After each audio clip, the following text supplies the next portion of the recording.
As-Sunnah, As-Sunnah, As-Sunnah Foundation. As-Sunnah, As-Sunnah, As-Sunnah Foundation. আসসালামু আলাইকুম রহমতুল্লাহি আবরাকাতুহ। আলহামদুলিল্লাহ, সালাতু আসসালামু আলা রাসূলিল্লাহ, বাদ। সুপ্রিয় দর্শক শ্রোতা ভাই বোন, দেশ কিংবা প্রবাস যে যেখান থেকে দেখছেন, আপনাদের সকলকে সাদর আমন্ত্রণ জানাচ্ছি আস-সুন্নাহ ফাউন্ডেশনের স্টুডিও থেকে। আপনারা দেখছেন আস-সুন্নাহ ফাউন্ডেশন আয়োজিত সাপ্তাহিক সরাসরি প্রশ্ন উত্তরমূলক অনুষ্ঠান শরীআই সমাধানের 262তম পর্ব। প্রিয় দর্শক, অন্যান্য দিনের মতো আজও ইনশা আল্লাহ তাআলা আপনাদের সঙ্গে ঘণ্টা ব্যাপী থাকছে এবং আপনাদের করা জীবন জিজ্ঞাসার উত্তর কোরআন এবং হাদিস থেকে দেওয়ার চেষ্টা করছি। ওমা তৌফিক ইল্লা বিল্লাহ।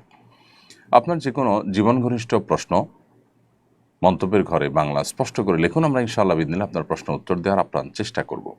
যে সমস্ত প্রশ্ন উত্তর দেওয়া একান্ত সম্ভব হবে না সময়ের স্বল্পতার কারণে, ইনশাআল্লাহ কাল বা পরশু অফিস টাইমে আমাদের ওলামা একরাম রিপ্লাইয়ের মাধ্যমে আপনাদেরকে উত্তর দেওয়ার চেষ্টা অব্যাহত রাখবেন।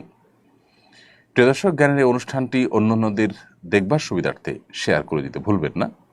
আমরা ইনশাআল্লাহ বিদিনিল্লাহ আপনাদের যে কোনো জায়গায় পাওয়া প্রশ্নের উত্তর দেওয়ার চেষ্টা করব। বিশেষ করে যে সমস্ত পেজ এবং চ্যানেলে একযোগে সম্প্রচারিত হচ্ছে, আমাদের ভেরিফাইড ফেসবুক পেজে, আস-সুন্নাহ ফাউন্ডেশন ভেরিফাইড ফেসবুক পেজে, আমাদের ভেরিফাইড ইউটিউব চ্যানেল এবং অন্যান্য পেজের চ্যানেলসমূহে একযোগে দেখতে পাচ্ছেন এই লাইভ অনুষ্ঠানটি। প্রিয় দর্শক, আস-সুন্নাহ ফাউন্ডেশনের কোনো আপডেট থেকে থাকলে আমরা সেটাকে লাইভের শুরুতে সাধারণত জানিয়ে থাকি আপনাদেরকে। তারই ধারাবাহিকতায় আমরা আজ আপনাদেরকে জানাতে চাই যে আস-সুন্নাহ ফাউন্ডেশনের কোরবানির প্রজেক্ট নতুন করে শুরু হয়েছে এবং কোরবানি প্রজেক্টে আলহামদুলিল্লাহ প্রতি বছর আমরা দেশের প্রত্যন্ত অঞ্চলে দুস্থ অসহায় গরিব মানুষদের মধ্যে সচ্ছলদের কোরবানি প্রতিনিধি হিসাবে জবাই করে তার পশুর গোশত আমরা গরিব অভাবীদের মাধ্যমে বন্টন করে থাকি। অতএব এবারও যারা আস-সুন্নাহ ফাউন্ডেশনকে আপনাদের কোরবানির দায়িত্ব অর্পণ করতে চান, তারা আর বিলম্ব না করে দ্রুততার সাথে এই কাজটি সম্পাদন করে ফেলুন। চলুন তাহলে আমরা আর বিলম্ব না করে প্রশ্নোত্তরের আলোকিত ভুবনে প্রবেশ করি। অবশ্য লাস্ট মোমেন্টে এসে আরেকটি আপডেট দেওয়ার মতো মনে হয়েছে, তা হলো আস-সুন্নাহ ফাউন্ডেশন মসজিদ কমপ্লেক্স, স্বপ্নের এই কমপ্লেক্সের জন্য আপনাদের অনেকেরই অংশগ্রহণ, অনেকেরই অনুদান, অনেকের দোয়া রয়েছে, অনেকেরই আগ্রহ রয়েছে এই কমপ্লেক্সের কাজ কত দূর কোন পর্যায়ে পৌঁছেছে সে সম্পর্কে জানার জন্য। তাদের জ্ঞাতার্থে জানাতে চাই যে আলহামদুলিল্লাহ আস-সুন্নাহ ফাউন্ডেশনের কমপ্লেক্স, মসজিদ কমপ্লেক্সের যে কাজ সেটা পুরো দমে চলছে এবং ইনশাআল্লাহ বিদিনিল্লাহ শেষ না হওয়া পর্যন্ত নির্বিচ্ছিন্নভাবে কাজ চলমান থাকবে। এই মুহূর্তে যে কাজটি চলছে তা হলো পাইল ভাঙার পর বেসমেন্টের যে ফ্লোর সেখান থেকে ঢালাই দিয়ে কাজ শুরু হয়েছে। ইনশাআল্লাহ বিদিনিল্লাহ এই কাজটি নন স্টপ চলবে, এমনকি ঈদুল আজহার বন্ধেও কাজ পুরো দমে অব্যাহত থাকবে।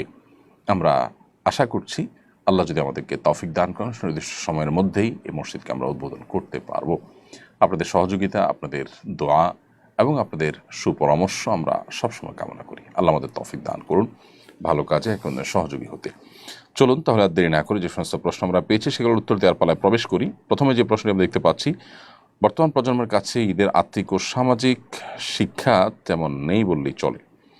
আগের সময়ের ঈদ এবং বর্তমান ঈদের মধ্যে ব্যাপক পার্থক্য, এর কারণ কি এবং প্রতিকারই বা কোন পথে? খুবই গুরুত্বপূর্ণ এবং অর্থবহ একটি প্রশ্ন আপনি করেছেন। আজকের প্রজন্মের কাছে ঈদের আসলে সে আর্থিক আনন্দ, ঈদের সে আধ্যাত্মিক আনন্দ এবং সামাজিক শিক্ষা খুব একটা নেই বললেই চলে। এবং আজকাল যে ঈদ আর আজ থেকে 2 দশক 3 দশক আগের যে ঈদ, এই দুই ঈদের মধ্যে ব্যাপক পার্থক্য।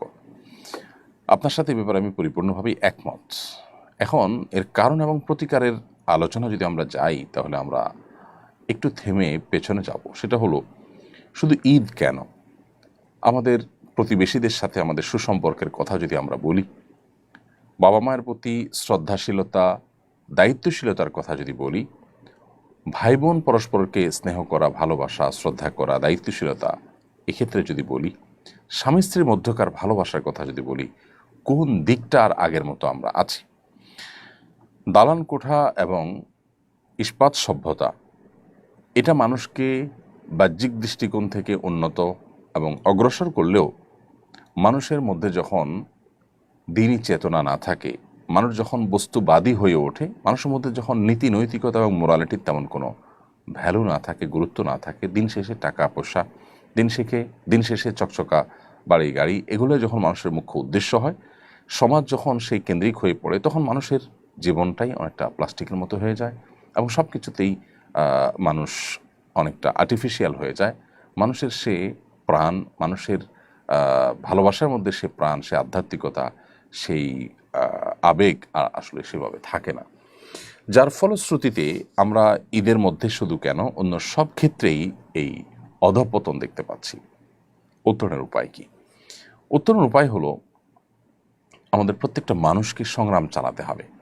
পৃথিবীর অন্যান্য দেশের মতো আমরা এগিয়ে যেতে চাই জাগতিক এবং বস্তুগত দিক থেকে, কিন্তু আমাদের মোরালিটির জায়গাটা, আমাদের নীতিনৈতিকতার জায়গাটা, আমাদের ধর্মীয় জায়গাটা, আমাদের আদর্শের জায়গাটাতে কোনো প্রকার কম্প্রোমাইজ করে নয়। আমরা যদি একটু কম উন্নত দালান কোঠার মধ্যে বসবাস করি আর আমাদের মধ্যে সৌহার্দ্য, সম্প্রীতি, ভালোবাসা সেভাবে থাকে, তাহলে সেটা আমাদের জন্য অনেক বেশি সুখের কারণ হবে তুলনামূলকভাবে সেই দালান কোঠার চাইতে, যেটা অনেক চকচকে, যেটা অনেক উন্নত, যেটা অনেক দৃষ্টিনন্দন, কিন্তু সেখানে থেকে আমাদের মধ্যে যদি সেই পারস্পরিক সৌহার্দ্য, ভালোবাসা, সম্প্রীতির ঘাটতি থাকে, তাহলে এই লাইফের চাইতে আমাদের তথাকথিত অনুন্নত লাইফটা অনেক ভালো। আমরা উন্নত হতে চাই, আবারও বলি, সেটার পথে আমরা অগ্রসর হই, কোনো অসুবিধা নেই, কিন্তু আমাদের নীতিনৈতিকতার জায়গাটাতে আমাদের নো কম্প্রোমাইজের লেভেলে যাওয়া উচিত। আমাদের সমাজে একটা শ্রেণী মানুষ আমাদেরকে বস্তুগত উন্নতির দিকে অগ্রসর করার জন্য উদ্বুদ্ধ করছে, একই সাথে আমাদের মোরাল দিকটাকে ভেঙে ফেলার চেষ্টাও চলছে। এটার বিরুদ্ধে আমাদের যুদ্ধ চালাতে হবে, সংগ্রাম চালাতে হবে এবং নিজেদের মধ্যে সেটা চর্চা বাড়াতে হবে ইনশাআল্লাহ বিদিল্লাহ। তাহলে আমরা পূর্বের সে প্রাণ আবারও খুঁজে পাবো। আল্লাহ আমাদের সে তৌফিক দান করুন। এরপরে প্রশ্ন হলো, গাজায় চলমান হত্যাযজ্ঞের বিরুদ্ধে প্রতিবাদ জানানোর পর মার্কিন সিনেটের এক শুনানি থেকে বের করে দেওয়া হয়েছে আইসক্রিম কোম্পানি বেন অ্যান্ড জেরির সহ-প্রতিষ্ঠাতা অধিকার কর্মী বেন কোহেনকে। আবার এদিকে ওয়াশিংটন ডিসিতে ইসরায়েলি দূতাবাসে ইলিয়াস রদ্রিগেজ নামে এক খ্রিস্টান হামলা চালিয়ে দূতাবাসের 2 কর্মকর্তাকে হত্যা করেন। এই সময় তিনি ফ্রি প্যালেস্টাইন স্লোগান দেন। দুর্ঘটনাকে কীভাবে ব্যাখ্যা করবেন? দেখুন, প্রথম কথা হলো, ফিলিস্তিন ইস্যুতে এবং গাজা ইস্যুতে গোটা পৃথিবীর তথাকথিত সভ্য অংশের মুখোশ খসে পড়ে গেছে অনেক আগেই। দুর্ভাগ্য আমাদের যে আমরা যারা সাধারণ মানুষ, আমরা যারা তৃতীয় বিশ্বের মানুষ, আমরা যারা এখনও সভ্যতার এ সমস্ত মুখরোচক স্লোগানে আটকে আছি, তারা এখনও পর্যন্ত অনেকেই নিজেদের বিবেকটাকে জাগ্রত করতে পারিনি, জাগিয়ে তুলতে পারিনি। আমরা ওদের দেয়া ন্যারেটিভকে অন্ধের মতো বিশ্বাস করি এবং সেটার পেছনে আমরা ছুটে বেড়াই। ওরা যখন বলে যে আমাদের ফ্যামিলি প্ল্যানিং করতে হবে, আমরা তখন সেটা করতে শুরু করে দিই। ওরা যখন আমাদেরকে বলে অল্প বয়সে বিবাহ রোধ করতে হবে, আমরা সেটা শুরু করে দিই। ওরা যখন বলে যে আমাদের বহুবিবাহ এটা দোষের, তখন আমরা এটাকে দোষের মনে করি। ওরা যখন বলে যে মুসলমানরা সন্ত্রাসী, তখন আমরা সেটাকে বিশ্বাস করি। আমরা এইভাবে ধীরে ধীরে যেন ওদের সেই মুখরোচক বলিগুলোকে ধারণ করতে করতে করতে আমরা তাদের অনুসারী হয়ে উঠছি। সেই মানুষগুলো যারা আমাদেরকে সারাদিনের সমস্ত সবক শোনায়, নীতিবাক্য শোনায়, তারা যে আসলেই মানবতার ভেগধারী সবচেয়ে বড় কপট, সেটি বোঝবার মতো বিষয়ক মানুষের সেই ক্ষমতা কিন্তু তা নেই। এটা হলো আমাদের সবচেয়ে দুর্ভাগ্যের জায়গাটা। আপনি গাজার এটা দেখুন, অন্যান্য জায়গা দেখুন, যারা বলবে আপনাকে মানবাধিকারের কথা, যারা বলবে আপনাকে বাক স্বাধীনতার কথা, তারাই কিন্তু তাদের সেই একেবারে আতুর ঘর বলতে পারেন যে জায়গাটা, সেখান থেকে গাজার পক্ষে কথা বলার কারণে, গাজা হত্যাযজ্ঞের বিরুদ্ধে, শিশু হত্যার বিরুদ্ধে কথা বলার কারণে তাদেরকে ধরে অপমানজনকভাবে ঘাট ধাক্কা দিয়ে অনেকটা বের করে দেয়। এই মানুষগুলোই কিন্তু নবী সাল্লাল্লাহু আলাইহি সাল্লামকে গালি দিলে বলে না কিছু বলা যাবে না, তোমার প্রকাশের স্বাধীনতা, এবং তাদের এই ধ্বজাধারীরাও এদেশে আপনার ব্যাপক পরিমাণে কাজ করছে।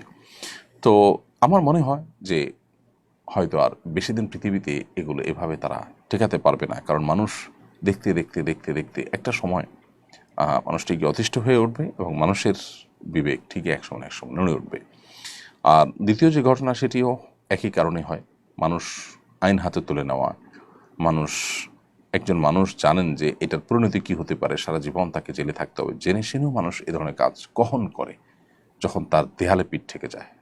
এরকম একটা পরিস্থিতি যখন তৈরি হয়, আমরা এখনও আশা করব এবং দোয়া করব আল্লাহ রাব্বুল আলামিন যেন এই গণহত্যার দুয়ারকে বন্ধ করে দেন এবং যারা করছে তাদের হাতকে আল্লাহ তাআলা থামিয়ে দেন, দুর্বল করে দেন, এবং বিশ্বের তথাকথিত মানবতাবাদীরা সত্যিকারের মানবতাবাদী হয়ে উঠুক, সে দোয়া আমরা করি, সে আশাবাদ আমরা রাখি, এবং সেই সাথে এই হত্যাযজ্ঞের বিরুদ্ধে আমরা জোরালোভাবে যার যার জায়গা থেকে কথা বলি। এখন আপনার কথা বলার অধিকারটুকু পর্যন্ত নেই, আপনাকে নানান বাধা মুখে পড়তে হবে। এই লোকগুলোই কিন্তু অধিকারের কথা বলে সমকামিতা করা, অন্যান্য কাজগুলোর উপরে তারা জোরালো ভূমিকা পালন করে থাকে। সাইমুর রহমান সাগর আপনি লিখেছেন, আমাদের এলাকার মসজিদে ক্যাশ ফান্ডে 1,20,000 টাকা আছে। এখন মসজিদ কমিটি ওই টাকা দিয়ে জমি ভাড়া নিয়ে চাষ করতে চাচ্ছে। জমি চাষ করতে যাবতীয় শ্রম বিনামূল্যে মসজিদ কমিটি ও মুসল্লিরা দিবে। জমি চাষ করে যে টাকা লাভ হবে সেটা দিয়ে মসজিদ বিল্ডিং করবে এবং মসজিদের অন্যান্য খাতে ব্যয় করবে। এখানে মসজিদ কমিটি এবং মুসল্লিদের ব্যক্তিগত কোনো লাভ বা স্বার্থ নেই, কাজটি জায়েজ হবে কিনা? যদি এখানে সেরকম কোনো আপনার মসজিদ লুজার হওয়ার আশঙ্কা না থাকে জোরালো, এবং আপনি যেভাবে বলছেন যে সবাই দিন শেষে সব সার্ভিস দিবে এবং সুফলটা মসজিদ পাবে, ইনশাআল্লাহ এটা জায়েজ হবে, এটা না জায়েজ হওয়ার কোনো কারণ নেই। জেন ইসলাম আপনি লিখেছেন, আমি জেনে শুনে অন্যের হারাম ইনকামে খাবার গ্রহণ করেছি। আমার স্বামী জানে এবং কিয়ামতে সে নিজের জন্য জবাবদিহি করার জন্য সাক্ষ্য দিয়েছে। না খাওয়ার জন্য অনেক বুঝিয়েছি, ঝামেলা করেছি, কোনো লাভ হয়নি।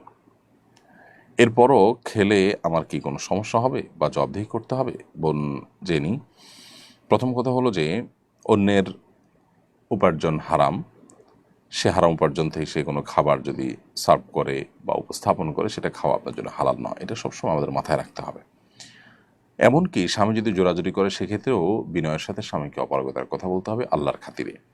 প্রয়োজনে কোনো কৌশল অবলম্বন করা যেতে পারে, যে আপনি বসলেন, ভান করলেন বা পানি বা এরকম কিছু খেলেন যেটা দিয়ে আপনি কোনো রকম দায় সারতে পারেন, তারপর আপনার চেষ্টাটা করতে হবে। আর যদি এরকম কখনো হয়ে থাকে কোনো পরিস্থিতিতে বাধ্য হয়ে, সেক্ষেত্রে আল্লাহর কাছে মাপ চাইবেন এবং ভবিষ্যতে যেন আর না হয় সেক্ষেত্রে স্বামীর সাথে বোঝাপড়া করবেন। আপনার স্বামী যে বলেছেন এর দায়িত্ব তিনি নেবেন কিয়ামতের ময়দানে, এটা খুবই হাস্যকর, এটা একেবারে অবাস্তব। এ দায় নেওয়া না নেওয়ার কি কোনো বিশেষ ফরক পড়ে না, এর ফলে দায় আপনারটা আপনাকে নিতে হবে, কারণ আল্লাহ বলেছেন আল্লাহ তাজিরু ওয়াজিরাতুন বিজরা উখরা। কোরআনে একাধিক জায়গায় বিষয়টি আল্লাহ তাআলা আলোচনা করেছেন যে কারোর পাপের, কারো অপরাধের দায় বা বোঝা অন্য কেউ বহন করবে না। যিনি অপরাধ করবেন দায় তাকে নিতে হবে। হ্যাঁ, আপনার স্বামী আপনাকে বাধ্য করেছেন, সেটা আরেকটা অপরাধ, বিধায় সে অপরাধের দায় তাকে বহন করতে হবে। কোরবানি আমাদের সমাজে অনেক সময় সামাজিক মর্যাদার প্রতিযোগিতায় পরিণত হয়। কোরবানির এই বিচ্যুতি কীভাবে রোধ করা যায়? এটার জন্য ব্যাপকভাবে কোরবানির যে আসল মহিমা, কোরবানির আসল যে উদ্দেশ্য, সেটা নিয়ে আলোচনা বাড়াতে হবে, এটার চর্চা বাড়াতে হবে। কোরবানি যে আসলে ত্যাগের কথা বলে, কোরবানি যে আসলে স্যাক্রিফাইসের কথা বলে, এখানে যে আল্লাহর উদ্দেশ্যে নিবেদনের কথা বলে, সেটা আলোচনা করতে হবে। আল্লাহ বলেছেন কোরবানি সম্পর্কে, ইন্নামা ইয়াতাকাব্বালুল্লাহু মিনাল মুত্তাকিন, আল্লাহ মুত্তাকিদের কোরবানি গ্রহণ করবেন, তাদের কোরবানি আল্লাহ রাব্বুল আলামিন অ্যাকসেপ্ট করবেন। সো কোরবানি যদি আল্লাহর জন্য না হয়, মুত্তাকি হিসাবে কোরবানি যদি করা না যায়, তাহলে সেটা আল্লাহর কাছে গ্রহণযোগ্য হবে না। এবং এই বিচ্যুতি রোধ করার জন্য ব্যাপকভাবে আমাদের পর্যালোচনা এটা সমাজে বাড়াতে হবে।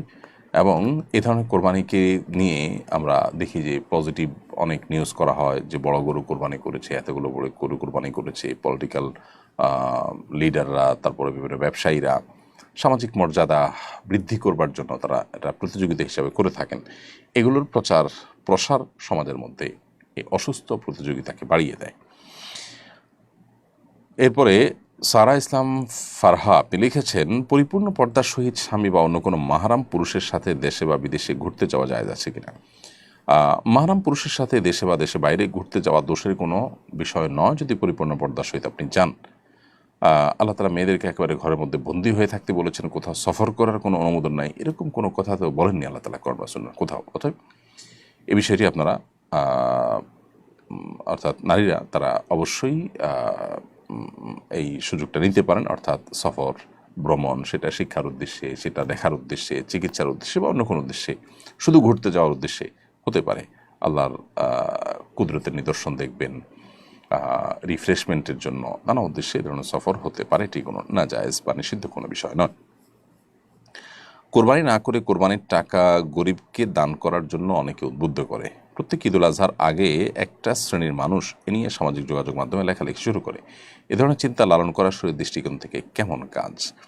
কোরবানি না করে কোরবানির টাকা দান করার কথা যারা বলেন তাদের কাছে আমাদের প্রশ্ন যে তারা যখন হোটেলে বসে অনেক টাকা, রেস্টুরেন্টে বসে অনেক টাকা খরচ করে তারা খাবার গ্রহণ করেন, আড্ডা মারেন, পার্টি করেন, দামি দামি বার্গার খান, অন্যান্য খাবার খান, তারা কি তখন এটা মনে করেন না যে বার্গারের টাকাটা তো আমি অন্য কাজে খরচ করতে পারি, আমি চাইলে তো এই জায়গাটাতে আমি হালকা পাতলা কিছু খেয়েও চলতে পারি, মানে দামি কোনো কিছু খাওয়া তো জরুরি না, এত দামি রেস্টুরেন্টে এসে একটু কম দামি রেস্টুরেন্টে গেলাম আর এই টাকাটা, অতিরিক্ত টাকাটা আমি দান করে দিলাম, এটা তারা করতে পারেন না? দেখুন, এই মানুষগুলো মানবতার ভেগধারী। আমরা বারবার বলে থাকি মানবতা এবং মানবাধিকার এটা এমন একটা মুখরোচক বিষয় যে এটার আড়ালে পশুত্বকে হার মানানো অমানবিক আচরণও আমাদের চোখে পড়ে না। সেগুলোকে ঢাকবার জন্য মূলত এই সমস্ত মুখরোচক স্লোগানগুলো দিয়ে থাকে এক শ্রেণীর মানুষ, সেটা দেশে, দেশের বাইরে, সব জায়গায় আছে। যে ইসলাম আমাদেরকে কোরবানি করতে বলেছে সেই ইসলাম আমাদেরকে আল্লাহর সন্তুষ্টির জন্য গরিব দুঃখীর মুখে আহার তুলে দেওয়া, সম্পদের জাকাত দেওয়া, রমজানে ফিতরা দেওয়া, খাদ্যদান কর্মসূচিতে অংশগ্রহণ করা, নানাবিধ ভালো কাজ করার জন্য উদ্বুদ্ধ করেছে। অতএব যে কোরবানি করে সে অন্য ভালো কাজও করে, আর যে কোনোটাই আসলে করে না সে কথা বলে বেশিরভাগ ক্ষেত্রেই এবং প্রশ্ন তোলে। দেখুন, কোরবানি এমন একটা ইবাদত যে এটা না হলে গরিব ক্ষতিগ্রস্ত হবে। আমরা জানি যে গত কয়েক বছর ধরে আমাদের দেশে কোরবানির হার অনেক বেশি বেড়েছে।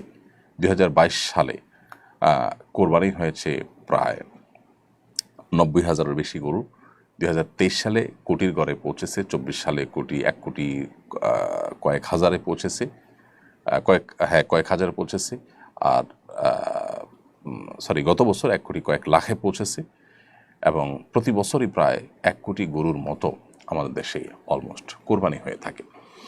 এই যে গরু না, গরু ছাগল মিলিয়ে 1 কোটির মতো কোরবানি হয়ে থাকে। এই যে কোরবানি হয়ে থাকে, ডয়েচে ভেলের রিপোর্ট বলছে যে 1 লক্ষ কোটি টাকার আদান প্রদান এবং লেনদেন হয়ে থাকে কোরবানির এই মৌসুমে, যেটা জাতীয় অর্থনীতির জন্য বিরাট বড় একটা মাইলফলক এবং অনেক বড় একটা অর্জন এবং অ্যাচিভমেন্ট। এবং এর সাথে কৃষকদের, গ্রামের গরিব অসহায় মানুষদের, অনেক বিধবাদের স্বার্থ জড়িয়ে আছে। আমরা অন্যান্য বছর দেশের বাহির থেকে, ইন্ডিয়া থেকে গরু আমদানি করে তারপর কোরবানির যে চাহিদা সেটা মেটাতে হতো। আলহামদুলিল্লাহ গত বহু বছর যাবত আমাদের দেশীয় গরু দিয়ে যথেষ্ট হচ্ছে, দেশীয় পশু দিয়ে যথেষ্ট হচ্ছে কোরবানির কাজ করা। 1 লক্ষ পশু মাত্র একদিনে জবে করতে হবে, তার জন্য হাজারো খামারি, কৃষক, চাষি তারা কিন্তু গরু ছাগল এগুলো লালন পালন করে, বড় করে, এরপরে সেগুলো বিক্রি করে তারা মুনাফা অর্জন করে। অর্থাৎ এই কোরবানিটা অনেক গরিবের স্বার্থকে রক্ষা করে। এরপর আসুন, আমিষের যে প্রয়োজন সেটি অনেক গরিব অসহায় মানুষেরা সারা বছর মেটাতে পারেন না। কোরবানি তাদের আমিষের ঘাটতি পূরণের বা আমিষের প্রয়োজন পূরণের অন্যতম সূত্র বা অন্যতম মাধ্যম। এর বাইরে কোরবানিকে ঘিরে আরও যত রকমের ব্যবসা বাণিজ্য হয়ে থাকে, খড়কুটো, তারপরে যা গরুর খাবার, খৈল, ভুসি, তারপরে চাটাই, কামারদের, সারা দেশে যত কামার আছে তাদের সবচেয়ে বেশি বিজনেসটা এই কোরবানির মৌসুমে হয়ে থাকে। দাও, ছুরি, বটি, ধামা, এগুলো ধার দেওয়া, তৈরি করা ইত্যাদি। এরপরে কাঠের গুঁড়ি তৈরি করে সেটাতে গোশত বানানো, কসাইদের ইনকাম, বহুবিধ শ্রেণী মানুষ, এমনকি আজকাল তরুণরা অনেকে বিভিন্ন এলাকাতে ছোটো ছোটো গরুর বিক্রি করার অনলাইন প্ল্যাটফর্ম, অফলাইন প্ল্যাটফর্ম বিভিন্নভাবে তারা তৈরি করে তারা বিজনেস করছে এবং তারাও উদ্যোক্তা হয়ে উঠছে। এটা যদি আরও সামনে আমরা বাড়াতে পারি তাহলে দেশের বাইরে আমরা রপ্তানি করতে পারবো। ইন্ডিয়া এবং ব্রাজিল, বহু দেশ, অস্ট্রেলিয়া, বহু দেশ তারা কিন্তু প্রচুর পরিমাণ গরুর গোশত বাইরে রপ্তানি করে। তারা কিন্তু বহু ছাগলের গোশত রপ্তানি করে, দুধ প্রচুর পরিমাণে হয়। আমরা কোরবানি যেই আপনার যেভাবে অগ্রসর হচ্ছে 2022, 23, 24, 3 বছরের হিসাব যদি আমরা বেশ করে দেখি যে 90,000 বা 90,000 প্লাস, সেখান থেকে 1 কোটি, 1 কোটি কয়েক হাজার, 1 কোটি কয়েক লাখ যেভাবে আমরা বাড়তে যাচ্ছে কোরবানির পরিমাণ এবং পুরো চাহিদাটা দেশেই আপনার পূরণ করার ব্যবস্থা হচ্ছে এবং উৎপাদন হচ্ছে, তাতে ইনশাআল্লাহ এই কোরবানি জাতীয় অর্থনীতিতে অনেক বড় ধরনের ভূমিকা ইতিমধ্যে যেটি রাখছে সেটা আরও অনেক বড় আকার ধারণ করবে ইনশাআল্লাহ তাআলা। আর যারা ইসলাম এবং মুসলমানদের ব্যাপারে যাদের অ্যালার্জি আছে তারা অনবরত সমালোচনা করেই যাবে, যারা জাতীয় অর্থনীতিতে তেমন কোনো অবদান হয়তো রাখার সুযোগই পায়নি। কাফিয়া ফারি আপনি লিখেছেন, যানবাহনে থাকা অবস্থা নামাজের সময় হলে মেয়েদের কী করণীয়? অনেক সময় নামাজের সুযোগ থাকে না। দেখুন, যানবাহনের মধ্যেও নামাজ পড়তে হবে, অক্ত হলে প্রয়োজনে নেমে যেতে হবে, কোথাও নিরাপদে দাঁড়িয়ে নামাজ পড়তে হবে। আশেপাশে বিশেষ করে মুসলিম অধ্যুষিত জায়গা, যে কোনো দোকানে, যে কোনো জায়গা, যে কোনো অফিসে যদি অনুরোধ করা হয় সাথে মাহরাম পুরুষ থাকে, তাহলে একটু নামাজের জায়গা বের করা কোনো জরুরি কিছু না। আর মসজিদ সব জায়গায় কম বেশি আছে, মসজিদে চাইলে নামাজ পড়া যাবে। একটু কোনো কোনো ক্ষেত্রে হয়তো মেয়েদের নামাজের ব্যবস্থা নাই, সেক্ষেত্রে একটু আপনার অস্বস্তি পড়তে হয়, কিন্তু তারপরে পড়া যায় এবং পড়তে হবে। নামাজটা এমন একটা বিষয় যেটা আসলে কোনো অজুহাত দিয়ে এটাকে পেছানোর সুযোগ নেই। সো যানবাহনেও এভাবে আপনাকে নামাজ পড়তে হবে, হয় যানবাহনের ভেতরে যদি ওরকম থাকে, আর না হলে নেমে বাস টাস যদি হয় লোকাল বাস বা আপনার দূরপাল্লার বাস, সেক্ষেত্রে নেমে নামাজ পড়তে হবে। যে কোনো মূল্যে তাদেরকে রিকোয়েস্ট করতে হবে। যদি কোনোভাবে নামার সুযোগ না থাকে, তারা কথা না শুনে, তাহলে সেটা তো নিরুপায়, ভিন্ন কথা। আমি একজন প্রবাসী, ঈদের দিন আমি ঈদের নামাজের সুযোগ পাই না, এক্ষেত্রে করণীয় কি? আপনি ঈদের নামাজের সুযোগ নিয়মিত না পাইলে বছরকে বছর এভাবে ঈদের নামাজ যদি আপনাকে বাদ দিতে হয়, তাহলে এটা তো দুর্ভাগ্যজনক। বরং আপনার এমন কোনো চাকরি খুঁজে দেখা উচিত যেখানে ঈদের নামাজ আপনি পড়তে পারবেন। আপনি যেখানে গিয়েছেন সেখানে নামাজ বা ইসলাম পালন অন্যান্য বিষয়াসহ যদি আপনার জন্য কষ্টকর হয়, তাহলে সেক্ষেত্রে সেখানে যাওয়াটাই আপনার জন্য আসলে শরিয়ার দৃষ্টিকোণ থেকে অনুমোদিত হয় না। একজন মুসলমান তার দিনকে জলাঞ্জলি দিয়ে, দিনকে বরবাদ করে তারপর তিনি শুধুমাত্র বৈষয়িক উন্নতি করবেন, এটা আসলে তার ইমানের সাথে যায় না। এই জন্য আমাদের সেই বিষয়টাকে খেয়াল করতে হবে। এরপরে এমডি শফিকুল ইসলাম আপনি লিখেছেন, আমার বাবা মা দুনিয়াতে নাই, আমার আমরা চার ভাই আলাদা থাকি, সবার টাকা দিয়ে এক নামে কোরবানি করা যাবে কিনা? ভাই শফিকুল ইসলাম, আপনার বাবা মার প্রতি রহম করুক, তারা দুনিয়াতে নেয় আমরা জানলাম। আর আপনারা চার ভাই যারা আলাদা থাকেন, তারা সবাই টাকা দিয়ে একটা নামে কোরবানি করলে, সবাই টাকা দিয়ে একটা নামে কোরবানি করলে হবে না, যে কোনো একজন হবে যে আপনি সবার তরফ থেকে কোরবানি করবেন, এটা হতে পারে। অথবা সবাই টাকা দিয়ে এলেন একজনকে, যে তুমি বাবার তরফ থেকে করো, মার তরফ থেকে করো, এরকম করে মালিক বানা দিলেন একজনকে। টাকাটা সবাই দিলেন, কিন্তু মালিক বানা দিলেন একজনকে, তিনি সবার তরফ থেকে, বাবা আমার তরফ থেকে কোরবানি করলেন, সেটা হতে পারে। কারণ যে কোনো একটা শেয়ারের একজন মালিক থাকতে হবে, একাধিক ব্যক্তি একটা শেয়ারের মালিক হতে পারেন না। একটি মেয়ে বাড়ি থেকে পালিয়ে বিয়ে করেছে, এই জন্য তার পিতা তাকে ত্যায্য করেছেন। সন্তানকে ত্যায্য করার বিধান সম্পর্কে ইসলাম কি বলে? ইসলামে আসলে সন্তানকে ত্যায্য করবার কোনো বিধান নেই। ত্যায্য করা মানে হলো সম্পর্ক ছিন্ন করা, আত্মীয়তার সাথে সম্পর্ক ছিন্ন করা, এটা শরীয়তে হারাম। কোনো অজুহাতে, কোনো যুক্তিতে, কোনো কারণেই সম্পর্ককে ছিন্ন করা, বিশেষ করে রক্ত সম্পর্কেও ছিন্ন করার কোনো সুযোগ নেই। সে ভিডিওটা আমাদেরও দেখার সুযোগ হয়েছে, আমরাও দেখেছি যে বাবা এবং মেয়ে দুজনেই সানন্দে এবং স্বেচ্ছায় একে অন্যকে ত্যাগ করে চলে যাচ্ছেন। এর চেয়ে দুর্ভাগ্যজনক আর কিছু নেই। তাদেরকে আমরা অনুরোধ করব, তারা যেন আল্লাহকে ভয় করেন, নিজের ইগো, নিজের জেদ, নিজের খেদ, এই সব কিছুকে আল্লাহর নির্দেশের সামনে কোরবানি করে দেন। তাহলে সেক্ষেত্রে দিন শেষে তারা মুসলমান হয়ে উঠতে পারবেন এবং সত্যিকারের যে আত্মসমর্পণকারী সেটা হওয়ার সুযোগ হবে তখন। এই জন্য এই বিষয়টাতে আমাদের খুব বেশি মনোযোগ দেওয়া উচিত, আমরা যাতে কোনোভাবেই আল্লাহর বিধানের বাইরে গিয়ে নিজেদের ইগোকে প্রাধান্য না দিই। এবং এভাবে যদি ত্যায্য করেও শরীরের দৃষ্টিকোণ থেকে এটার কোনো ভ্যালু থাকবে না। এখন প্রশ্ন হলো, একটা মেয়ে খারাপ পথে চলে গেছে, একটা ছেলে খারাপ পথে চলে গেছে, তাকে শাসন করা যাবে না? হ্যাঁ, শাসন করবেন। শাসন করতে গিয়ে সম্পর্ক ছিন্ন করবেন না। শাসন করার জন্য শরিয়ার সীমানা থেকে অনেক শাসন আপনি করতে পারেন। জীবদ্দশায় যদি কোনো টাকা পয়সা দেন, সম্পদের বন্টন করেন, যে খারাপ কাজ করেছে বা খারাপ পথে গেছে, তাকে শাসনস্বরূপ তাকে আপনি কম দিলেন, এই সুযোগ আছে। একজন ভালো কাজ করেছে, তাকে একটু বাড়িয়ে দিলেন, সে সুযোগ আছে। অতএব আপনি সে সমস্ত পথগুলো অবলম্বন করতে পারেন, কিন্তু তাকে ত্যায্য করে, আত্মীয়তার সম্পর্ক ছিন্ন করে আপনার এই জেদ মেটাবার সুযোগ কিন্তু নেই। এরপরে প্রশ্ন হলো, কাশ্মী আপনি লিখেছেন, আমার স্বামী এবং ভাসুর সৌদি আরব থাকেন, এখনও আমাদের সংসার আলাদা না, দুই ভাই মিলে বাড়ির খরচ দেয়। এখন দুই ভাই মিলে কোরবানির জন্য আমার শ্বশুরকে টাকা দিয়েছে, এক্ষেত্রে কি কোরবানি হবে? দুই ভাই মিলে যদি একটা শরীকের কোরবানির টাকা দেয়, তাহলে সেটা আপনার শ্বশুরের তরফ থেকে কোরবানি হবে। টাকাটা কয়েকজন মিলে দিলেন, কিন্তু একজনের তরফ থেকে কোরবানি হলো, তিনি আপনার শ্বশুর, সেটা হতে পারে। আবার এদিকে তারা উপার্জন করছেন, তাদের উপরে কোরবানি যদি আবশ্যক হয়, তাহলে তাদের তরফ থেকে আলাদা কোরবানি লাগবে, সেটা তারা যেখানে আছেন সেখানে দিতে পারেন, এখানে হতে পারে। অর্থাৎ যদি একটা শরীক বা একটা ছাগলের কোরবানির টাকা কয়েকজন মিলে দেয়, তাহলে যে কোনো একজনকে মালিক বানিয়ে দিবে, তার তরফ থেকে কোরবানি হতে হবে। এখানে আপনার শ্বশুর, তার তরফ থেকে হতে পারে, বা দুই ভাই যে বিদেশে আছেন তাদের যে কোনো একজনের তরফ থেকে হতে পারে। বাকির অন্য কারোর কোরবানি যদি আবশ্যক হয়, তাকে আলাদা করে কোরবানি দিতে হবে। আর যদি ব্যাপারটা এরকম হয় যে তাদের দোনো ভাইয়ের তরফ থেকে একটা শরীক বা একটা ছাগলের কোরবানির টাকা তারা দিচ্ছে, তাহলে এটা জায়েজ নাই, কারণ একটা ছাগলে একজন এবং একটা গরুর এক ভাগে এক শরীকে একজন শরীক হতে পারবে, ভগ্নাংশ কেউ নিতে পারবে না, 7 জন সর্বোচ্চ, কিন্তু তার কোনো এক ভাগে একাধিক ব্যক্তি শরীক হতে পারবে না। হজের সময় হারাম শরীফে সিঁড়ির কাছে দাঁড়িয়ে থাকলে এক পুলিশ হঠাৎ মোবাইল দিয়ে আমার ও আরেক হাজির মাথায় আঘাত করেন। এতে আমি কষ্ট পেয়েছি। হারামে তো কারোর গায়ে হাত তোলা অনুচিত, তারা জেনে বুঝে কেন হাজিদের প্রতি এমন আচরণ করেন, খুবই দুর্ভাগ্যজনক। লক্ষ লক্ষ কোটি কোটি টাকা যেখানে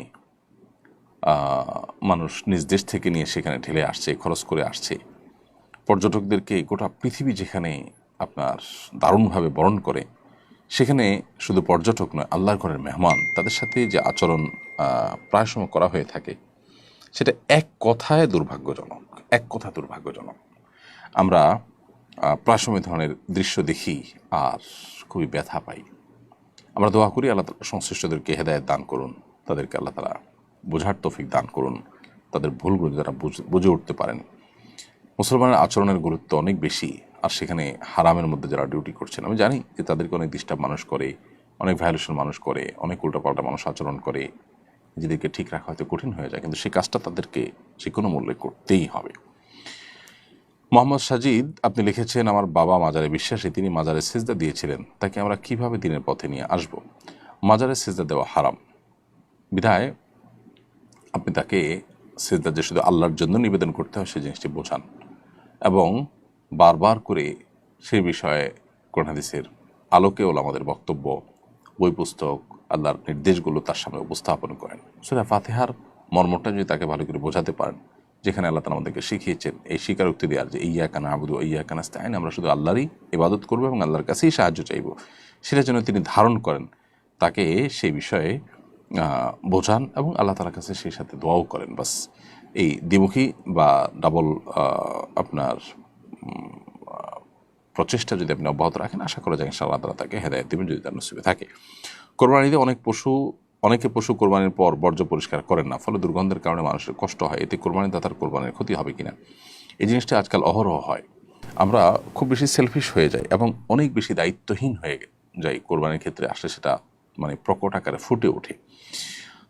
দেখা যায় যে কোরবানির পশুর আপনার বিষ্ঠা, গোবর, তারপরে তার পেশাব, এগুলো আশপাশটাকে গন্ধ করে ফেলে। একজন কোরবানির দাতা, তার দায়িত্ব হলো এগুলোকে পরিষ্কার করা, একটি গর্তে সেগুলোকে বা যথাস্থানে সেগুলোকে ফেলে দেওয়া, যাতে করে কারোর কষ্টের কারণ না হয়, কোনো পথচারী, প্রতিবেশী বা অন্য কারোর কোনো কষ্টের কারণ না হয়। কোরবানির পরে দেখা যায় যে কোরবানির নাড়ি ভুড়ি এগুলো পরিষ্কার করে রাস্তার আশেপাশে যে কোনো জায়গায় ঢেলে রাখা হয়, যেটা ফলশ্রুতিতে পথচারীদের কষ্ট হয়, মানুষের কষ্ট হয়, এটা যেন না হয়। যার যার দায়িত্বে তার কোরবানির পশুর সমস্ত আবর্জনা, সমস্ত বর্জ্য পরিষ্কার করতে হবে, এটা দায়িত্বশীলতার পরিচয়। যদি এটা না করেন, তার কোরবানি কাগজে কলমে হয়ে যাবে, আইনত হয়ে যাবে, কিন্তু আল্লাহর কাছে গ্রহণযোগ্য হওয়া খুবই কঠিন। মিম সরকার আপনি লিখেছেন, বর্তমান পরিস্থিতিতে আমাদের ফিলিস্তিনি ভাই বোনদের সাহায্য করা উচিত নাকি আমার বাড়ির পাশে একজন অসহায় মহিলাকে সাহায্য করা উচিত? ভাই মিম সরকার, যদি ফিলিস্তিনি ভাই বোনদেরকে আর্থিকভাবে সাহায্য করার স্কোপ থাকে, তাদের কাছে সাহায্য পৌঁছানো তো আসলে সহজ বিষয় না। যদি সেটা যায়, আপনার কাছে সেরকম স্কোপ থাকে, তাহলে সেক্ষেত্রে আপনার আশেপাশের অসহায় মহিলাকে সাহায্য করার চাইতে সেটা গুরুত্বপূর্ণ, কারণ এই মহিলার কষ্ট যতটুকু, তাদের কষ্ট অনেক বেশি। কিন্তু যদি সেখানে সেভাবে টাকা পৌঁছানো না যায়, তাহলে সেক্ষেত্রে এটা আপনার আশেপাশের মহিলা যদি কেউ অভাবী থাকে, তাহলে তাকে প্রায়োরিটি দিতে হবে।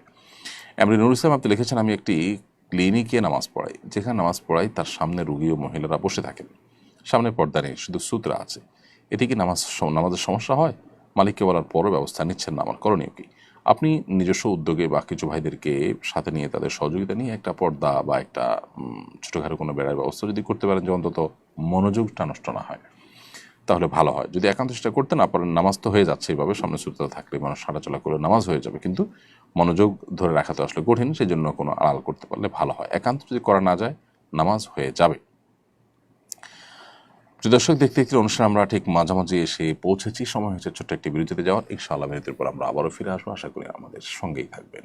সুন্নাহ ফাউন্ডেশন মসজিদ কমপ্লেক্স ও ইসলামিক সেন্টার একটি লালিত স্বপ্ন। ইনশাআল্লাহ শিক্ষা, সেবা ও দাওয়া সহ ফাউন্ডেশনের বহুবিধ কার্যক্রমের কেন্দ্র হবে এই কমপ্লেক্স। ঢাকার নতুন বাজারের অদূরে কেনা জমিতে শীঘ্রই নির্মাণ কাজ শুরু হবে ইনশাআল্লাহ। সাদাকায়ে জারিয়ামূলক এই প্রকল্পে শরিক হতে পারেন আপনিও। আসুন।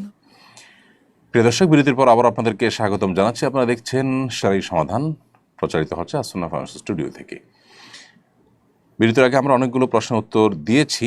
এই পর্যায়ে যে প্রশ্ন দেখতে পাচ্ছি তা হলো সাইদ আলী আরাফাত আপনি লিখেছেন, লোন নিয়ে কি বাইক কেনা যাবে? লোন নিয়ে বাইক কেনা যেতেই পারে, তবে আপনি সেই লোনটা পরিশোধ করার ব্যবস্থা যেন থাকে, সদিচ্ছা যেন থাকে। যেন তেনভাবে লোন নিলেন শুধুমাত্র শখ পূরণ করবার জন্য এবং সেটা পরিশোধের কোনো ব্যবস্থা নেই, শখ নেই, স্বপ্ন নেই, অথবা সদিচ্ছা নেই, এরকম যদি হয় তাহলে সেটা তো ভিন্ন বিষয়। বাট সাধারণ অবস্থাতে এটা নাজায়েজ কোনো বিষয় নয়। নওশিনারা আপনি লিখেছেন, মোমবাতি জ্বালিয়ে হালকা আলোয় খাওয়াকে ক্যান্ডেল লাইট ডিনার বলা হয়। স্বামী স্ত্রী ক্যান্ডেল লাইট ডিনার করা যাবে কিনা? ঘরের সাজসজ্জার অংশ হিসাবে মোমবাতি জ্বালানো যাবে কিনা? ঘরের সাজসজ্জার অংশ হিসাবে তো মোমবাতি জ্বালাতেই পারেন, কিন্তু যেখানে ফকফকা লাইট আছে তার নিচে আলাদা করে একটা মোমবাতি জ্বালানো, এটা কোনো কোনো ক্ষেত্রে অপচয়ের পর্যায়ে যেতে পারে। আজকাল বিশেষ করে আমাদের কাছে ভালো লাগলেই আমরা কোনো কাজ করি, সেটার নৈতিকতার দিক থেকে সেটা কতটা সঠিক বা বেঠিক সেটা বিবেচনা করার সুযোগ আমরা অনেক সময় পাই না, যেটা দুর্ভাগ্যজনক। আরেকটি বিষয় হলো, আপনি যেটি জানতে চেয়েছেন যে আপনার ক্যান্ডেল লাইট ডিনার যেটি, সেটির ব্যাপারে। তো এটা রোমাঞ্চকর কোনো পরিবেশ সৃষ্টি করবার জন্য লাইট যদি কমানো হয়, তো সেখানে তো দোষে কিছু নেই। লাইট কমানো হলো, আলো কম জ্বললো, তাতে তো অসুবিধার কোনো কিছু নেই, অবশ্যই সেটি জায়েজ আছে। আল্লাহর রাস্তায় আইডি থেকে আপনি লিখেছেন, মেয়েদের স্বর্ণরূপার আংটি ছাড়া অন্য কোনো আংটি পরা যাবে কিনা? হাদিস কি বলে? স্বর্ণরূপার আংটি পরার ব্যাপারে উৎসাহ দেয় কোরআন সুন্নাহ মেয়েদেরকে। পুরুষ অবশ্য স্বর্ণ ব্যবহার করবেন না, রূপার আংটি ব্যবহার করতে পারেন প্রয়োজনে। আর লোহার আংটি পরার পরে হাদিসে নিষেধাজ্ঞা রয়েছে, এবং অন্য যে কোনো ধাতুর আংটি পরিধান করতে পারেন। লোহার আংটির পরে হাদিসে নিষেধাজ্ঞা রয়েছে, অতএব সেটিকে অ্যাভয়েড করবেন। এমডি আবু সাহেদ আপনি লিখেছেন, রুকিয়ার আগে রোগীর সাথে টাকা কন্ট্রাক্ট করা কি জায়েজ? যেহেতু এখানে পরিশ্রমের ব্যাপার আছে, সময়ের ব্যাপার আছে, এবং দূর থেকে তিনি আসবেন, তার যাতায়াত খরচের ব্যাপার আছে, সবাই সমান বিবেচনা খরচ করে পারিশ্রমিক নাও দিতে পারেন, সেজন্য এখানে কোনো প্রকার চুক্তি করলে সেটা নাজায়েজ নয়। কিন্তু সেটা যেন অযৌক্তিক না হয়, সেটা যেন অস্বাভাবিক না হয়, সেটা যেন অনেক বেশি না হয়, সীমাতিরিক্ত না হয়, সেটি একটা বিষয়। অনেকে দেখা যায় লক্ষ লক্ষ টাকা হাঁকায় বসেন, তো এগুলো দুর্ভাগ্যজনক এবং অবশ্যই নাজায়েজ। রাফিদুল ইসলাম মুন্না লিখেছেন, কোরবানির 10 দিন আগে নখ কাটা যাবে কিনা? কোরবানির 10 দিন আগে তো নখ কাটতেই পারবেন।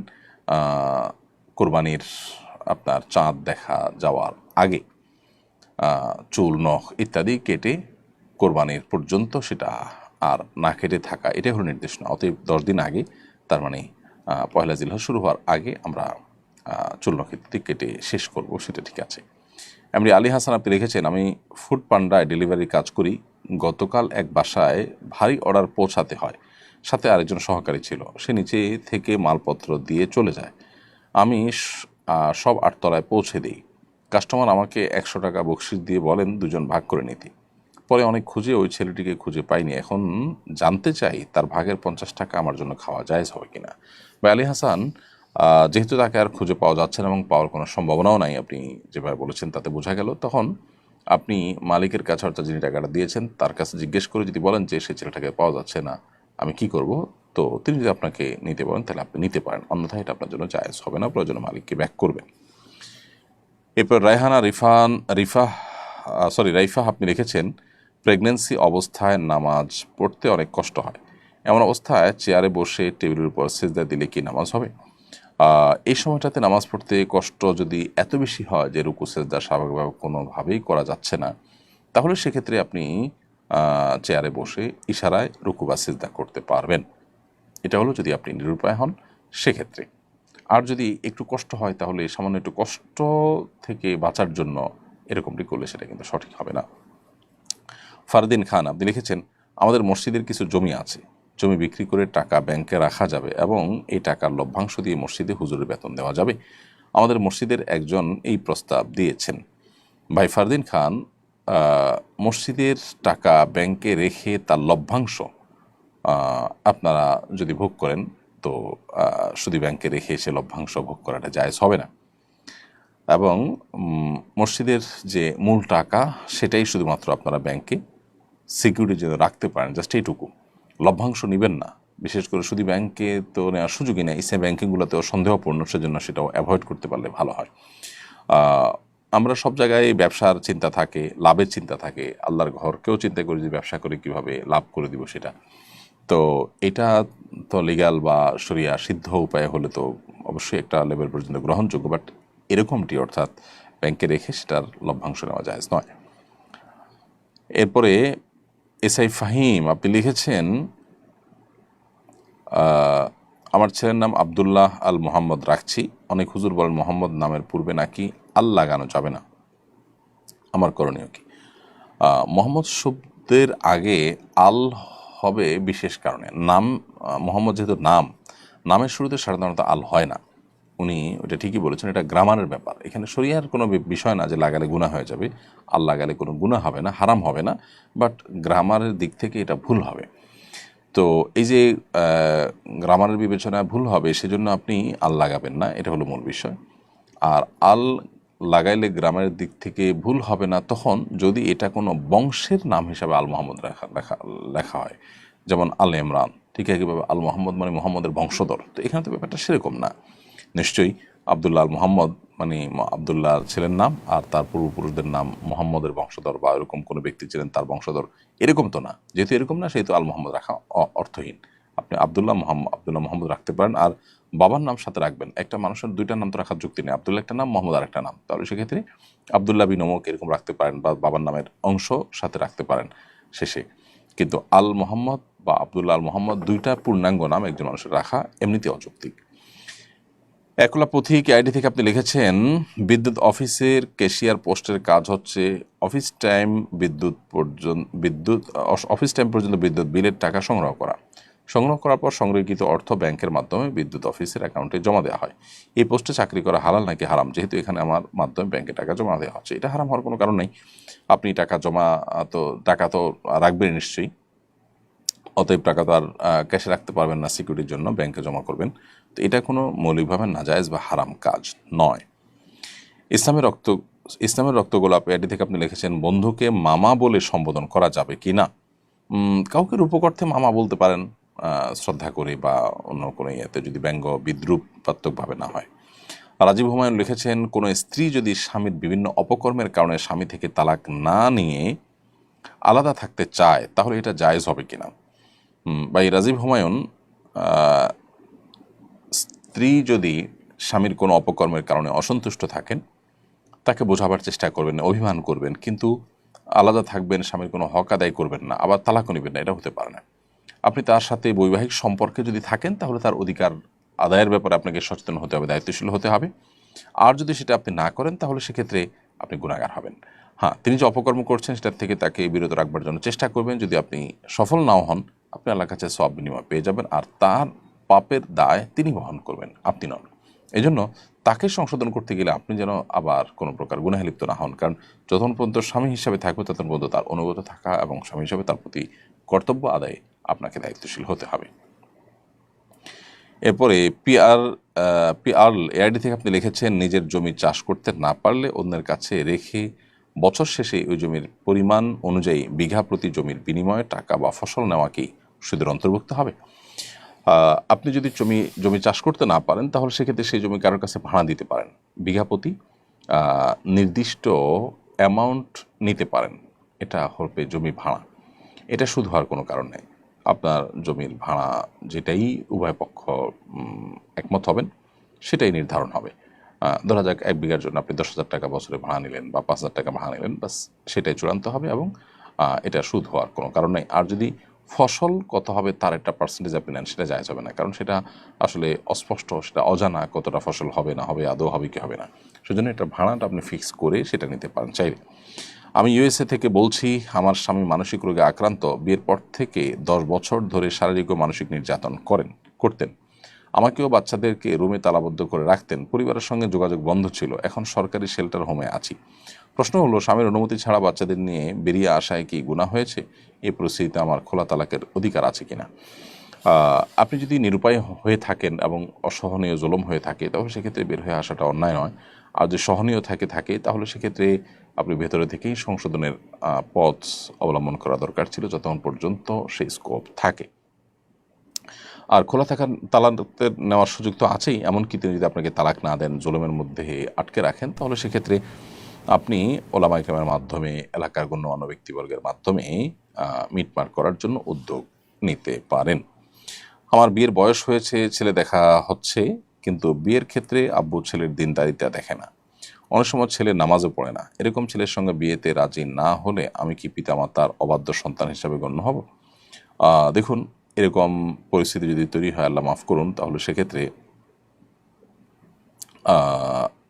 আপনার বাবা মা যারা আপনাকে বিয়ের বয়স হওয়ার পরেও বিয়ে দিচ্ছেন না, সেক্ষেত্রে অবশ্যই তারা গুনাহগার হবেন। আর যদি তারা দিনদারিতা বিবেচনা একেবারেই না করেন, তাহলে তারা আসলে অভিভাবক হওয়ার যোগ্যতাই হারান। এবং এরকম পরিস্থিতিতে যারা অভিভাবক হওয়ার যোগ্যতাটুকু পর্যন্ত নাই যাদের, তারা আসলে আপনাকে অভিভাবকত্ব করার অধিকার তাদের নাই শরিয়াত দৃষ্টিকোণ থেকে। সো সেই জায়গা থেকে তারা কিন্তু তাদের অবাধ্য হয়ে বা তাদেরকে ডিঙ্গিয়ে যদি আপনি বিবাহের উদ্যোগ নেন, সেটা নাজায়েজ হবে না।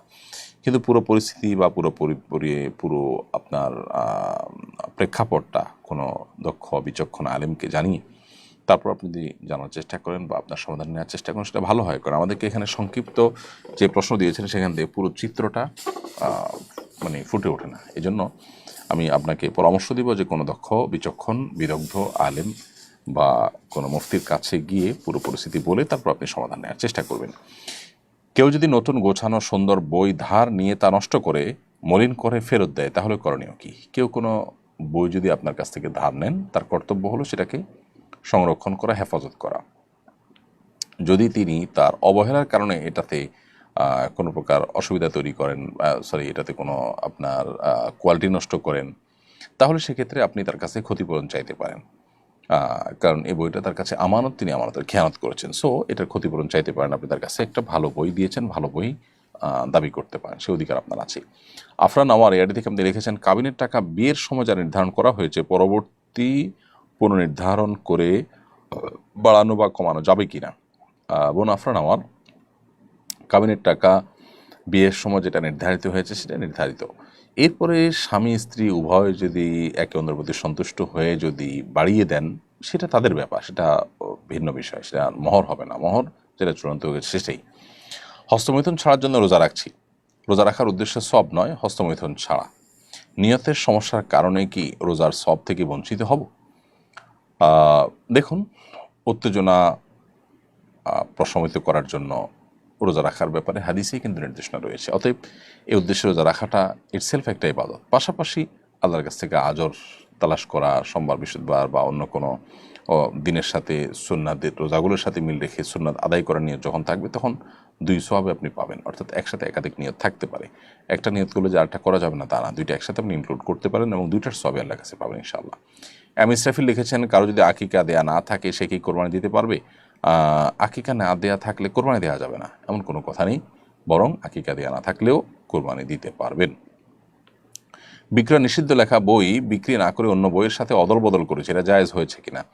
আপনি যদি অদল বদল করে থাকেন, সেটা এক প্রকার বিক্রি। বিক্রি মানেই শুধু টাকার বিনিময় বিক্রি নয়, কোনো জিনিসের বিনিময় কোনো জিনিস দিয়েছেন, সেটা এক প্রকার বিক্রি। অতএব যেটা বিক্রি নিষিদ্ধ সেটা আপনি বিক্রি করবেন না, হয় নিজে উপকৃত হবেন, না হলে অন্য কাউকে দিয়ে দিবেন। এরপরে মহসিন ইসলাম হৃদয় আপনি লিখেছেন, আমার বাবা সুদী ব্যাংক থেকে লোন নিয়ে উক্ত টাকা দিয়ে ব্যবসা করেন, এর জন্য কি পরিবারের সবাই গুনাহগার হবে? এর থেকে তওবা করার উপায় কি? সুদী ব্যাংক থেকে সুদভিত্তিক লোন নিয়ে ব্যবসা করলে তার সেই উপায় উপার্জনের উপরে যারা নির্ভরশীল তাদের কর্তব্য হলো, বিশেষ করে যাদের মধ্যে যারা প্রাপ্তবয়স্ক তাদের কর্তব্য হলো নিজ উদ্যোগে তারা উপার্জনের একটা পথ বের করবেন এবং সেটার উপর তারা নির্ভরশীল হবেন। আর যারা নাবালিক, অপ্রাপ্তবয়স্ক বা মহিলা, তাদের এখানে কোনো দায় থাকবে না, গুনাহ হবে উপার্জনকারীর। সুলতানা সাদিয়া লিখেছেন, আমাদের সমাজে স্ত্রীর অধিকার নিয়ে খুব কমই কথা হয়। অনেক মা ছেলেদের নিজেদের আয়ত্তে রাখতে গিয়ে স্ত্রীর প্রতি দায়িত্ব কর্তব্য শেখান না, বরং স্বামী যদি স্ত্রীকে ভালোবাসে বা তার হক আদায় করে তাহলে বিরক্ত হন। এ বিষয়ে কিছু বলুন প্লিজ। ইসলাম আমাদের প্রত্যেককে যার যার দায়িত্বের উপরে সচেতন হতে বলেছে, সেটা মা হন, স্ত্রী হন, স্বামী হন, স্ত্রী হন, বাবা হন, ছেলে হন, সবার জন্য প্রযোজ্য। অতএব আমরা আজকাল যতটা অধিকার সচেতন ততটা কর্তব্য সচেতন নন। যে মা ছেলে তার হক আদায় করে সেই ব্যাপারে তিনি সচেতন, সেই মা একইভাবে ছেলের প্রতি তার কর্তব্য কী সেটার পরেও তিনি সচেতন হতে হবে।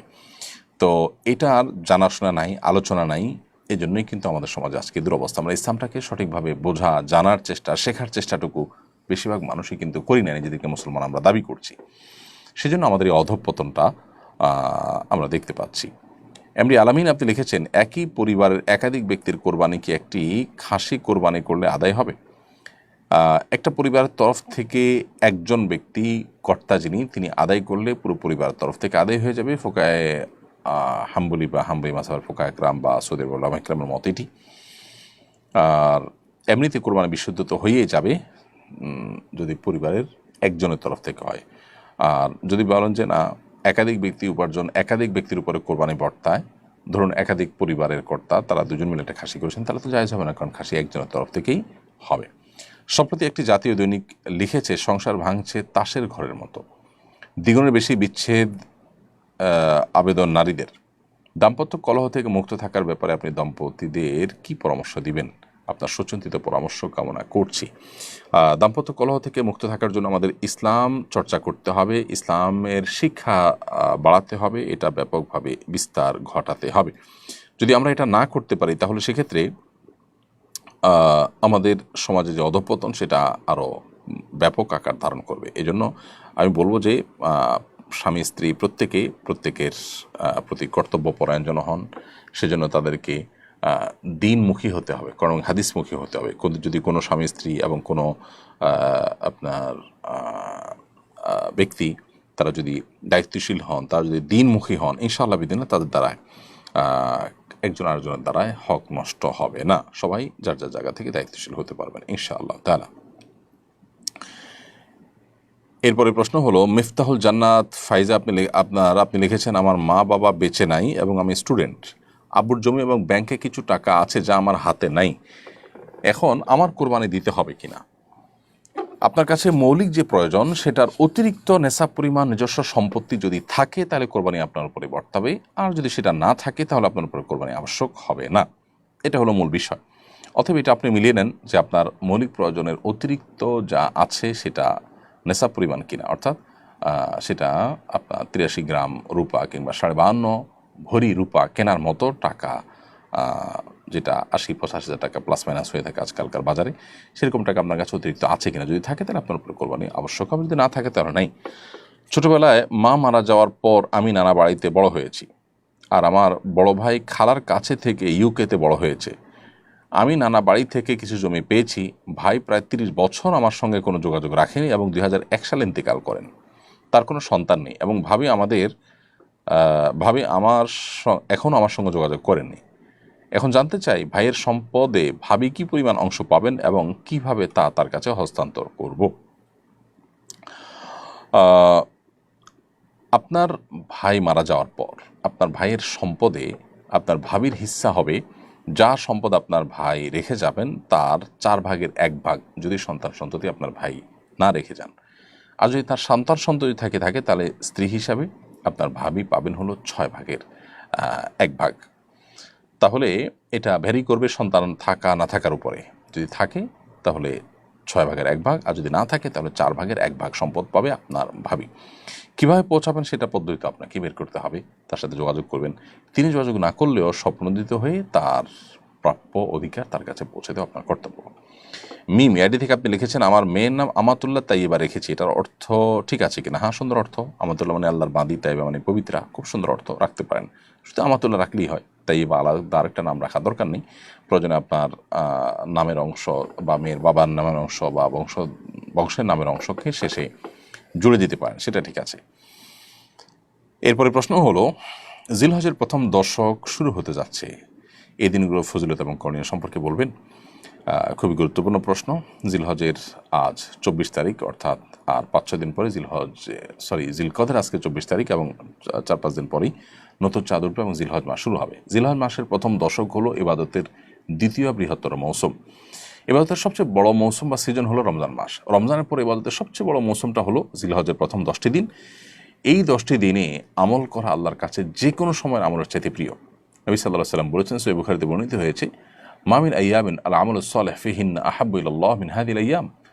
জিলহজের প্রথম দশকে আমল ইবাদত করলে এটা আল্লাহর কাছে যতটা প্রিয় হয়, অন্য কোনো সময় আমল ইবাদত করলে সেটা আল্লাহর কাছে এত প্রিয় হয় না। এই জন্য এই দিনগুলোতে বিশেষভাবে আমাদের আমলের প্রতি মনোযোগী দিতে হবে। স্পেশালি জিকির বেশি বেশি করার পরে কোরআনের সূরা তওবাতে আল্লাহ নির্দেশ করেছেন, এবং সেই সাথে আইয়ামে তাশরিকের দিনগুলোতে তাকবীর তাশরিক স্পেশালি বেশি বেশি করে পাঠ করা, আল্লাহু আকবার, আল্লাহু আকবার, লা ইলাহা ইল্লাল্লাহ, আল্লাহু আকবার, আল্লাহু আকবার, লিল হামদ, 5 ওয়াক্ত নামাজের পরে একবার করে পাঠ করে নারী পুরুষ সবার জন্য কর্তব্য। এটা আইয়ামে তাশরিকে 9 জিলহজ বাদ ফজর থেকে নিয়ে 13 জিলহজ আসর পর্যন্ত।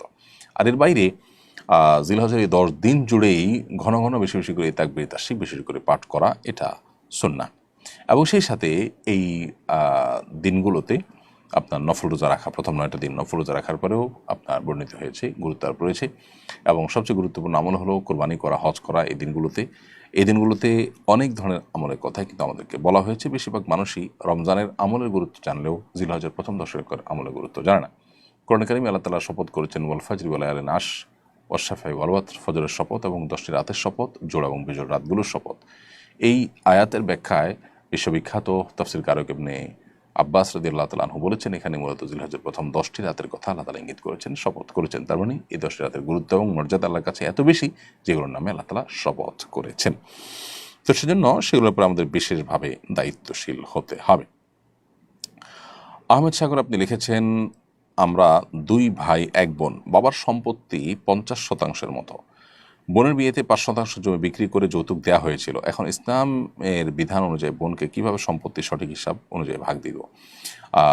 যৌতুক দুর্ভাগ্যজনকভাবে যদি দিতে হয় বোনকে বিয়ে দিতে গিয়ে, অন্য আরও কোনো খরচ থেকে থাকে, সেটা আপনি জমি বিক্রি করে দিলে সেটা বোনের যা প্রাপ্য অধিকার রয়েছে বাবার সম্পদে, সেটা থেকে ওইটাকে কাটতে পারবেন না। কারণ এই বিয়ে দেওয়ার যে খরচ, এটা বহন করা অভিভাবক হিসাবে আপনার কর্তব্য, সেটা আপনি করেছেন, অতএব এটা কাটতে পারবেন না তার থেকে, প্রাপ্য অধিকার থেকে। হ্যাঁ, যদি তাকে দিয়ে থাকেন ওই 5% জমি, তাহলে সেক্ষেত্রে সেটা কাটতে পারেন, যেটা তাকে দিয়ে দিয়েছেন, অতএব সেটা মাইনাস করবেন। কিন্তু বিয়ের জন্য খরচ করেছেন, সেটা তার কাছ থেকে কাটার সুযোগ কিন্তু নেই। কারণ এই ব্যাপারটা তখন হয়ে যাবে এমন যে বিয়েটা তার দায়িত্বে না, সেটা না, মেয়েদের অভিভাবক হিসাবে বাবা বা ভাইয়ের দায়িত্বে আসে। মেয়েদেরকে ইসলাম এতটাই প্রায়োরিটি দিয়েছে যে তাদের বিবাহ দেওয়া, তাদের ভরণ পোষণ দেওয়া, এটা সবসময় অভিভাবকদের উপরে বর্তায়।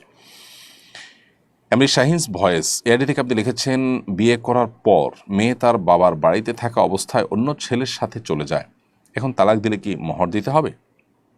বিয়ে করার পর যদি আপনার কোনো রকম শারীরিক সম্পর্ক বা নির্জনতা স্বামী স্ত্রী উভয়ের এটা হওয়া ছাড়াই বাবার বাড়িতে চলে যেয়ে থাকেন, তাহলে সেক্ষেত্রে একরকমের বিধান। আর যদি নির্জনতা হয়ে থাকে, শারীরিক সম্পর্ক হয়ে থাকে, তাহলে আরেক রকম বিধান। যদি নির্জনতা ছাড়া হয় তাহলে সেক্ষেত্রে অর্ধেক মোহর প্রাপ্য হবে, আর নির্জনতা হলে, শারীরিক সম্পর্ক হওয়ার স্কোপ তৈরি হলে সেক্ষেত্রে পূর্ণ মোহর দিতে হবে। এবং চলে গেছে, আপনি তাকে পাঠাননি, তো এর কারণে তার মোহর পাওয়া না পাওয়াতে আসলে পার্থক্য বা ফারাক পড়বে না। কিন্তু এখন আপনার কর্তব্য বা আপনার এখন আপনার অধিকার হলো যে তাকে ফেরত আনতে পারেন আপনি চাইলে।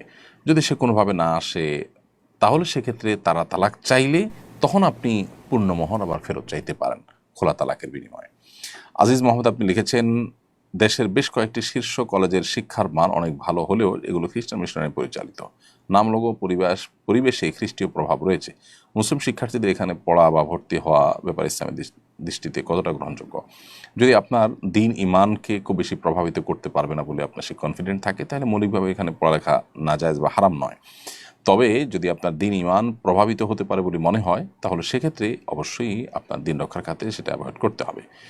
মিশকাত কুইনি আপনি লিখেছেন এআরি থেকে, আমার মেয়েকে হাফেজা বানানোর নিয়ত ছিল। মাদ্রাসা সম্পর্কে বিভিন্ন নেতিবাচক নিউজ দেখে ভয় হচ্ছে, আপনার পরামর্শ কামনা করছি। মেয়েদের ভালো প্রতিষ্ঠান খুবই কম আছে, কিন্তু তারপরেও আপনি আশেপাশে খুঁজে ওরকম ভালো প্রতিষ্ঠান পেলে অনাবাসিক রাখলেন এবং পরিপূর্ণ মনিটরিংয়ে রাখলেন, নিয়মিত খুব ভালো ফলো আপ করলেন। এটা করে ইনশাল্লাহ আপনি আপনার সন্তানকে আপনার কাঙ্ক্ষিত জায়গায় নিয়ে যেতে পারবেন বলে আমি বিশ্বাস করছি ইনশাল্লাহ।